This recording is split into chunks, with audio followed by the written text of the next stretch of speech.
Jhunjhunu Lok Sabha seat से कांग्रेस प्रत्याशी बृजेंद्र ओला द्वारा हाल ही में अपने जनसंपर्क अभियान के दौरान दिया गया बयान सुर्खियों में बना हुआ है। खेतड़ी विधानसभा क्षेत्र में अपने संबोधन के दौरान कांग्रेस प्रत्याशी ये कहते हुए नजर आ रहे हैं कि मैं चुनाव नहीं लड़ना चाहता था। मैं अशोक गहलोत, सचिन पायलट को मना करके आया था कि आप किसी को भी चुनाव लड़वा दो, मैं उनकी मदद करूंगा। उन्होंने कहा कि पार्टी को जानकारी मिली होगी या सर्वे किया होगा। पार्टी का अस्तित्व संकट में था और इसीलिए पार्टी आलाकमान के निर्देश पर चुनाव लड़ने का निर्णय किया गया। कांग्रेस प्रत्याशी के इस बयान पर भाजपा ने चुटकी ली है।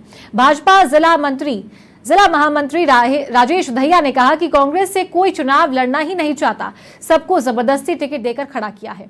उन्होंने कहा कि इन लोगों को दिखाई दिया कि हम चुनाव हार रहे हैं और इसीलिए पहले ही बोल दें, हम तो चुनाव लड़ना ही नहीं चाहते थे।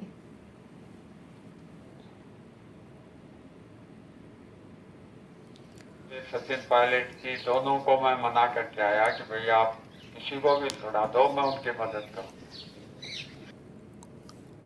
चुनाव लड़ना ही नहीं चाहता क्योंकि अशोक गहलोत जी, सचिन पायलट की दोनों को मैं मना करके आया कि भैया आप किसी को भी लड़ा दो, मैं उनकी मदद करूं।